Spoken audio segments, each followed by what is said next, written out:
pengajaran. Nah, ketika melakukan pengajaran banyak muridnya. Nah, di antara muridnya yang banyak ada beberapa yang berpengaruh, ya, atau ada beberapa murid-murid yang memiliki biasanya lebih menonjol, ya, dan setelah belajar itu dia menjadi seorang yang berpengaruh juga. Misalnya siapa? Syekh Burhanuddin Ulangan, Syekh Abdul Muki, Abdul Malik, dan Daud Al-Jawi itu muridnya. Sudah Islam di Indonesia.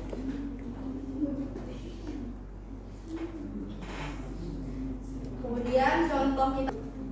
Nah, sebelumnya kita flashback dulu. Tadi kan sosial Islamnya sudah tahu bagaimana Syekh Abdul Rauf As-Singkili setelah merasakan dua ulama sesudahnya yang saat itu menjadi mufti di kerajaan Aceh. Ada siapa? Syekh Hamzah Mansuri dan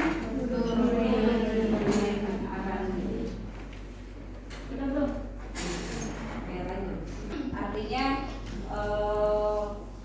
saat itu masyarakat Melayu Indonesia sudah mulai menemukan pakem dalam beragama. Yang sebelumnya ada konflik antara pengikut dari Hamzah Mansuri dengan pengikut Nuruddin Araniri. Nah, itu termasuk ada konflik di situ, bahkan saling menyerang karya khususnya itu, jadi menyalahkan sehingga muncullah keresahan di tengah-tengah masyarakat awam saat itu bahwasanya apa yang harus mereka anut dalam beragama Islam saat itu, dan ini kan menjadi satu hal yang berpengaruh. Karena apa? Karena orang-orang ini mereka bertindak sebagai mufti. Jadi saat itu mufti itu memberikan pengaruh besar terhadap masyarakat Indonesia Melayu yang menganut agama Islam. Nah, teman-teman perlu diketahui pada masa ini kira-kira sudah ada penjajahan belum di Indonesia? Sudah ada. Terbukti dari apa?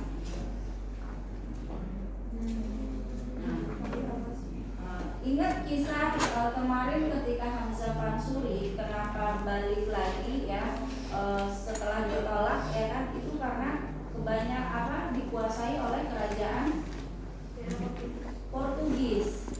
Jadi saat itu masih dalam kekuasaan kerajaan Portugis, di mana ketika berdakwah itu masih memiliki ruang lingkup yang sangat sempit.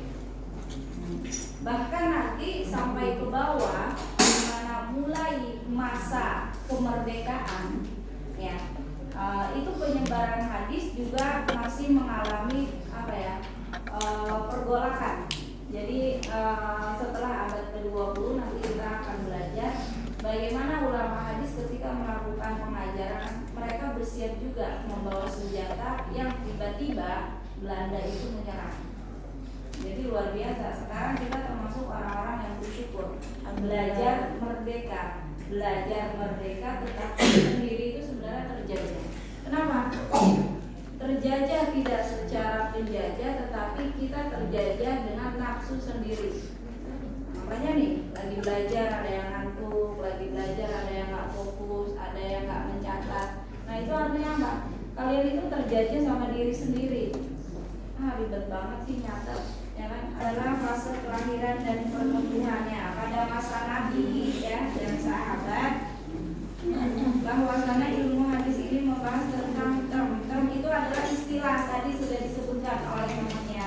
Ini terminologi itu apa sih? Istilah-istilah yang ada dalam ilmu hadis, kayak misalnya hadis sahih, hadis hasan, hadis mursal, tadi disebutkan juga dengan hadis maudhu.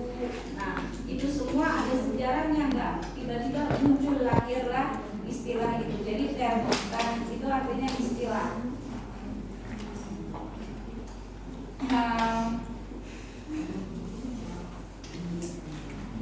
Istilah sahih, hasan, dhaif, dan berikut pembagiannya. Sebagaimana juga istilah dalam disiplin ilmu yang lain itu pasti ada sejarahnya.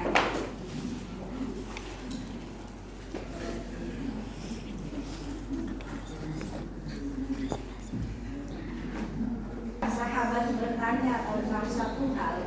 Mereka itu kan, kalau kita kan mau buka kitab utama, ya kan? Kitab utama apa? Ya Al-Quran, dan yang kedua adalah hadis. Nah, hadis yang kita buka adalah kitab utama juga, yang isinya adalah berisi tentang hadis-hadis sahih, hadis-hadis yang memiliki kualitas bisa diamalkan. Nah, pada zaman sahabat itu kan mereka tidak memerlukan itu. Ketika ada satu permasalahan apapun, mereka langsung bertanya kepada Rasulullah. Kalaupun tidak ketemu dengan Rasulullah, mereka ketemu dengan istrinya, yaitu Aisyah. Jadi makanya salah satu yang meriwayatkan hadis paling banyak adalah Aisyah. Karena Aisyah adalah istri yang cerdas, ya, yang pintar, yang bisa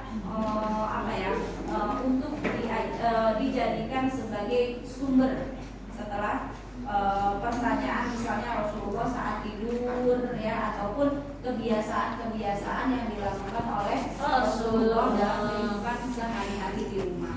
Dan ternyata itulah yang disebut dengan adab. Adab dalam Islam adalah mencontoh bagaimana Rasulullah berkehidupan. Bagaimana adab makan yang baik? Oh, Rasulullah ketika makan dengan tangan kanan. Kenapa? Karena ternyata tangan kiri adalah sesuatu yang tidak baik, ya, untuk hal-hal yang sifatnya kotor. Tahu dari mana kita selain menalar manusia? Ya, dari contoh sebagaimana yang hadis ini. Nah, di sini ada sejarahnya nih, bagaimana muncul istilah-istilah hadis tadi yang sudah disebutkan oleh presenter yang memasalah. Ada istilah apa? Sahih apa? Memenuhi syarat kualitas hadis sahih. Kualitas hadis sahih yang paling tinggi adalah sebagaimana yang ditetapkan oleh Imam Bukhari. Dikatakan oleh ulama bahwasannya kriteria kesahihan hadis yang paling tinggi adalah sebagaimana yang ditetapkan oleh Imam Bukhari. Apa saja? Yang pertama, sanadnya bersambung. Ittisalus sanad, sanadnya nyambung. Yang kedua, riwayatnya bersifat adil. Terus logis. Terus tidak janggal syar'i. Laisa munakatan, tidak ada kejanggalan, tidak ada keraguan. Terus tidak ada ilat dan tidak ada ilat. Nah, kemudian kalau hasan itu sama kualitasnya dengan sahih, hanya saja tingkat kedobitannya yang lebih rendah. Jadi kalau dobitnya hadis sahih itu sempurna, jadi bagus banget, hafalannya itu kuat banget. Dobit itu punya hafalan daya ingat yang kuat, yang tajam, yang sempurna.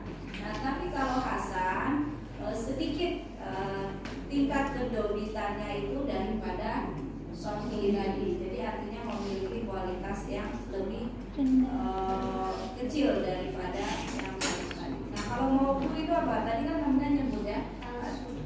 Maudhu itu apa? Nah, maudhu itu bagian dari hadis dhaif. Nah, maudhu itu hadis yang dibuat-buat, yang diada-adakan, dibikin oleh seorang pembohong, ya, para pendusta. Jadi itu bukan hadis, tapi disebutnya hadis. Padahal Rasulullah tidak berucap seperti itu. Nah, itu disebut hadis maudhu, hadis dhaif. Dan hadis maudhu itu tidak boleh diamalkan. Nah, di sini ada di buku ini ya, maka dibaca. Yang kita sekarang ini ada di halaman 63, ini nanti bisa dibaca. Nah, teman-teman lihat nih dari daftar isi, istilah hadis sahih, istilah hadis dhaif itu banyak ya, termasuk istilah hadis sahih. Sahih itu banyak, ada sahih liwairihi, ya kan? Nah, kemudian setelah sahih ada tingkatannya yaitu hasan. Hadis hasan ternyata banyak lagi kriterianya, ya kan? Jadi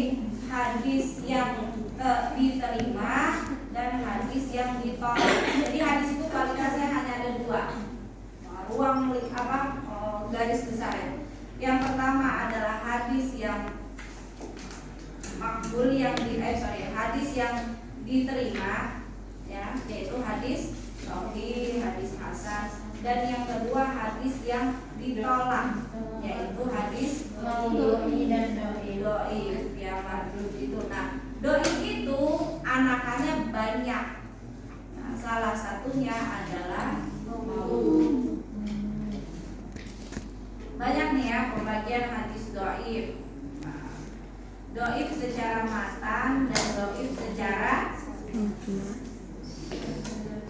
sanad. Teman-teman udah belajar hadis kan? Tahu kan?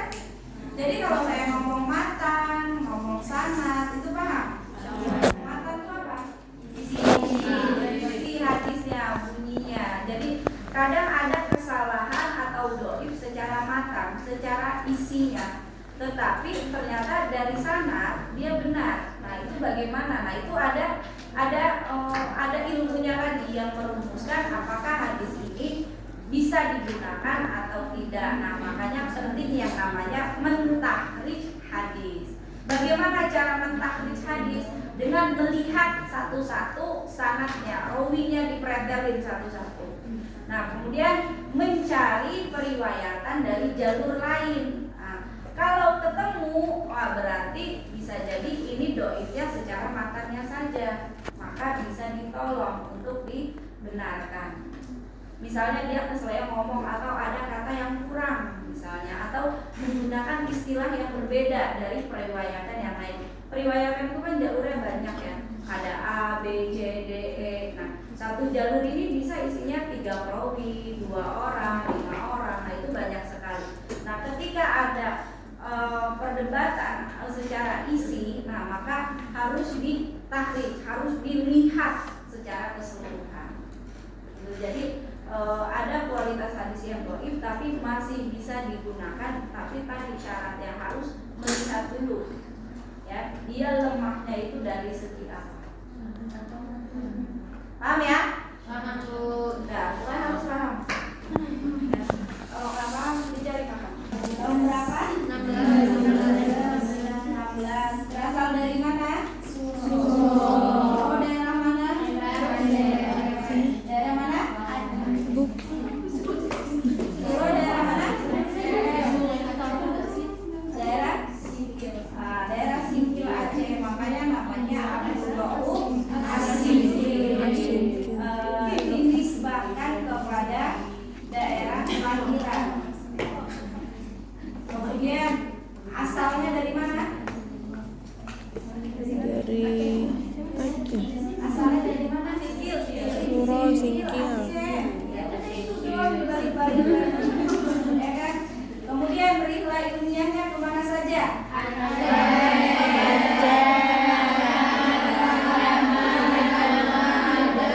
Doha, Yaman, Jeddah. Madinah, Doha, Aceh, ya kan? Kemudian Abdul Rauf As-Singkili dan Hamzah Fansuri, Nuruddin Arani, mereka itu bukan orang susah. Mereka orang apa? Mereka orang berpandang. Mereka orang yang mempunyai pengaruh. Orang tuanya juga mempunyai pengaruh di masyarakat saat itu.